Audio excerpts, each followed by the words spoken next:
morning of Get Up. We had the breaking news right before we came on the air. Adam Schefter reporting, and now the Cowboys have confirmed that they and the Steelers have a trade that will send George Pickens, the mercurial wide receiver, to Dallas in exchange for a third-round draft pick. There are other draft picks swapped in all of this, but that's the headline. George Pickens, so much talent, so many questions in Pittsburgh. Now he goes to Dallas. Let's take this from a bunch of different perspectives. Schrager is here, Lewis, and my former Steeler, Ryan Clark. I said there were so many questions about George Pickens. Does this answer them? Yeah, it answers a ton of questions about George Pickens. And obviously, I've been around that building. I've been around those guys. George Pickens is an immense talent. I thought he should have been a first-round draft pick if it was strictly based on talent. He fell to the second because of some of these things we've seen arise in the NFL.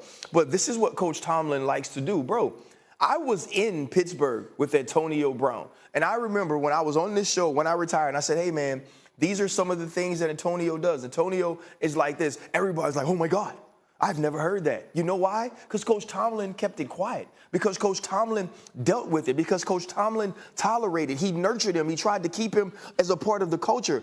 If Coach Tomlin feels like he can no longer work with you, and you're that talented, then that's a problem. And now when you're going to the Dallas Cowboys and they're trying to create this new culture, how are you going to put him in that locker room and ingratiate him with the rest of those players? And so to me, this is, from a physicality standpoint and a physical standpoint, a home run to get a player like this. But it's a huge question mark when we're talking about the way that he will vibe and the way that he can bring a certain energy to that locker room. So, Lewis, let's do it from both sides. Starting with the Cowboys, what does this make Dallas in a very, very competitive NFC East?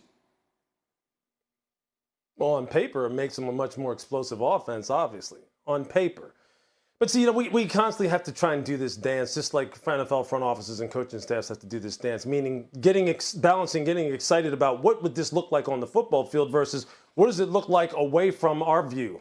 What does it look like in the meeting room? What does it look like during training sessions in terms of being in the training room? What does it look like when he's supposed to be in the weight room and doing those kinds of things? What's it going to look like as far as his ability to be on time in meetings, not be disruptive? We don't know how all this is. And look, I hear exactly what RC is saying. Look, 2 years ago, we went down to Baltimore when Pittsburgh was getting ready to play Baltimore in the Week 18 game. And we were talking about George Pickens.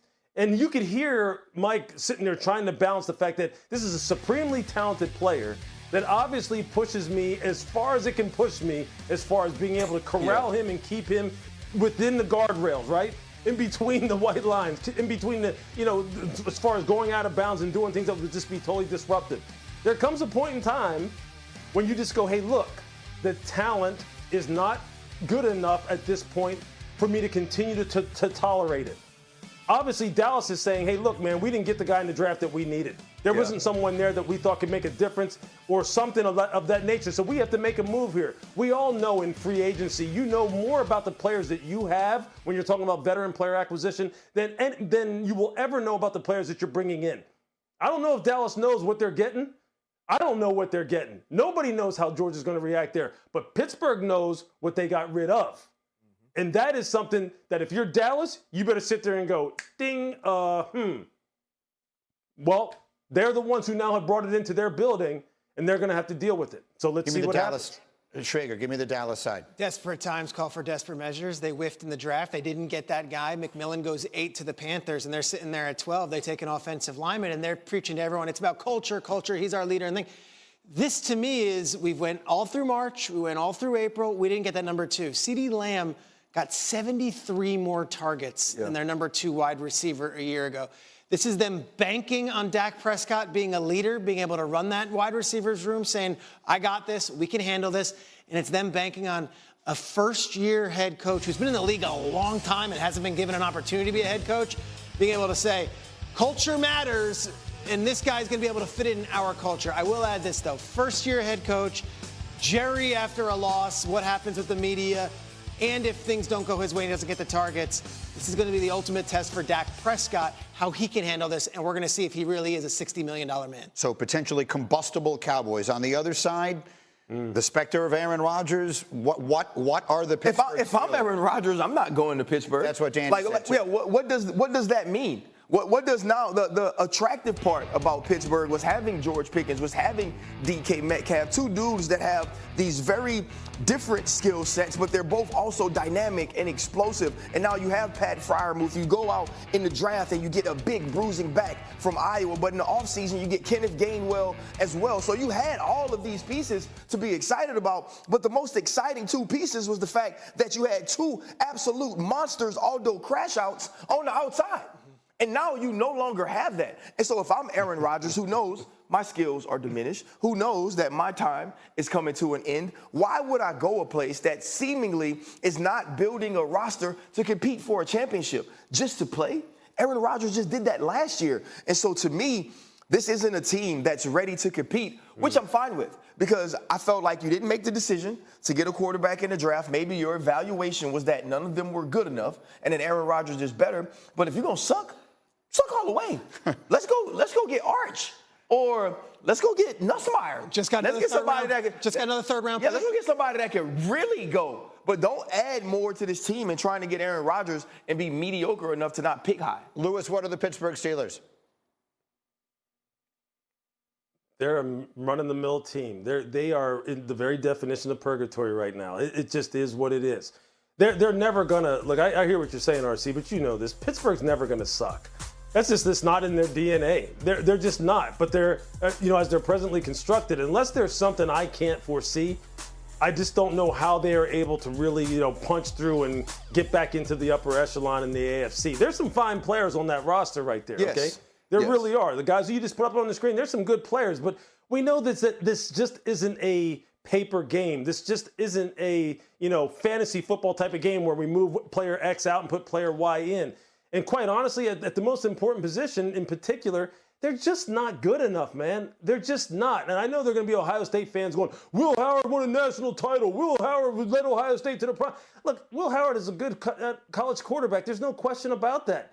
There's a reason why Will Howard went where he went to, man. There really is. And it doesn't have anything to do with how people like him.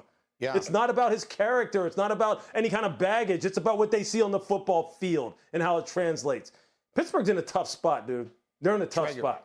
Final word. And we wait for Rodgers. I still think they want Rodgers. I don't think they're moving off of Rodgers. I think that Mason Rudolph is there now, but they are in the waiting game for Aaron Rodgers to tell us in January or February that we'd be in a situation in May that they now are without George Pickens, without Najee Harris. They're completely unknown at quarterback, and the Steelers fans just say, we got it. Hang tight. I think that's asking a lot. I thought you meant that he'll let them know in January when he's got. He might. There's nothing, right? We have nothing. There's nothing. We have nothing, and we can assume all we want that he has a handshake deal and that we know this, we know that. I am telling you, he shows up to the Kentucky Derby, and people in Pittsburgh were unaware whether he was going to announce it there. He didn't. You're right. You know who's a Steeler fan?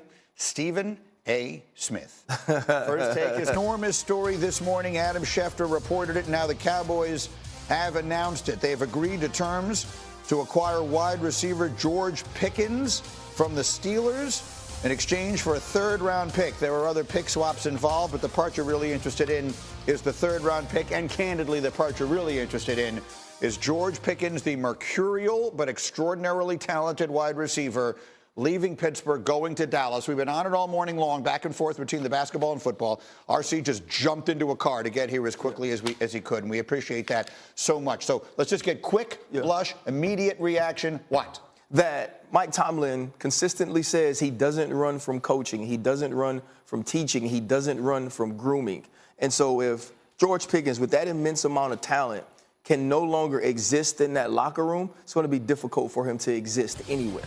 And we're looking at a Jerry Jones who doesn't make moves very often in the offseason, now saying at this price, I have to make this move if I want to make my team better.